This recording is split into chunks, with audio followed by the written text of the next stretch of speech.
Welcome back to our five-part series on managing diabetic cataracts in dogs, joined by veterinary ophthalmologist Dr. Kellam Bayley, who's going to talk us through what happens now that I think my dog has cataracts and I want to do something about it. What do I do next? Well, the next step, Carolyn, will be looking at having a assessment with a veterinary ophthalmologist. And the purpose of that is, as was said in some of the earlier videos, is to assess the patient, assess the eyes, see the state of the whole case, and see what is an appropriate treatment for them and whether cataract surgery is appropriate or not.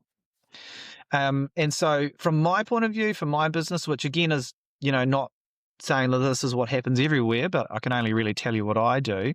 Um, uh, there's two ways that can be done. One would be with an in-person consultation with me, which I'm based in Hamilton. We'd examine the dog and then have a chat and do all that sort of stuff. And so we need to have a referral through from your local vets for that, so we can get all your details and get it all booked and all that sort of stuff. Once the local vets have, confirmed that it's appropriate to be referred, then they can request a referral with me through, one of our online forms. For cases which aren't local to me in Hamilton, we do offer a remote consultation service, which, is the kind of a thing that I do. I don't think everybody else does it this way. So, if you're looking at using other ophthalmologists, then I'd strongly recommend you talk to them and ask them what they need. But for cases outside of my immediate region, we can do remote consultations, where essentially what's involved is that your vet will assess the animal, complete a submission form and give me a set of information, take some photos, send me the clinical notes, which I then review and then reply back, and then we make a plan from there. So there's lots of options available for it. Just check with whichever ophthalmologist you're going to end up going to. If you had any sort of other words of advice or like last take-home messages you'd love dog owners with diabetic cataracts to know, what would that be? Um, yeah, diabetic dogs with cataracts, that's something that we see reasonably commonly.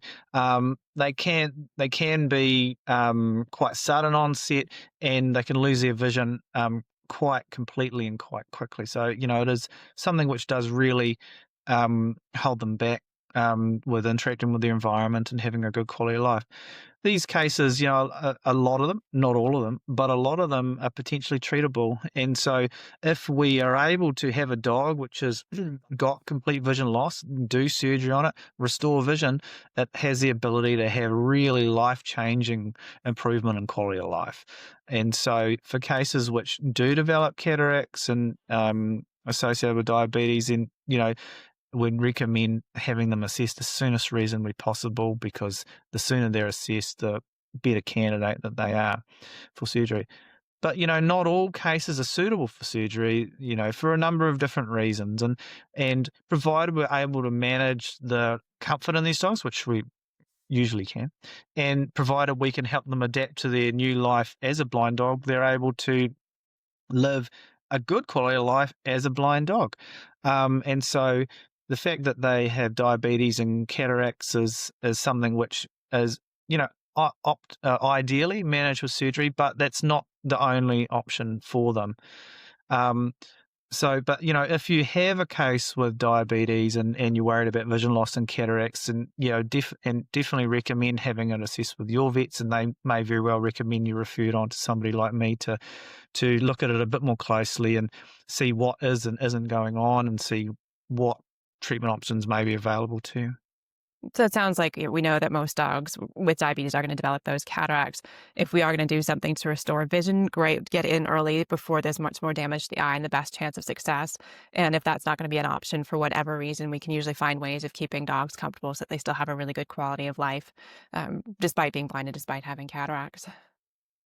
Yeah, that's right. So, each dog is individual, and each owner and is individual. They're always just individual cases, and so to find out what information is available, and have them assessed to see what options may be available to you would really be the next step.